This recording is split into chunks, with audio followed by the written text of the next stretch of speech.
Ngayong araw nga pala ay maglinis ako sa labas. Kasi dito sa bansang Saudi ay tag-ulan. Sabi nga pala ng mga camel, ang rain daw ay blessing. Pero ako, hindi ako natutuwa. Charot lang. Dito nga pala sa Saudi, pag ang climate, wow, climate. English yun genggeng Pag ang panahon ay tag-init lang talaga. Pero pag nagtaglamig, taglamig lang din talaga. Kaya pati si Bebe nilalamig na rin. Agoy! Hindi kagaya sa Pinas, kahit may araw, umuulan.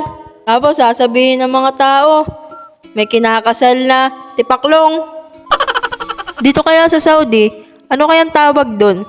Siguro kinakasal na camel. Oo nga pala, kaya pala kailangan kong linisin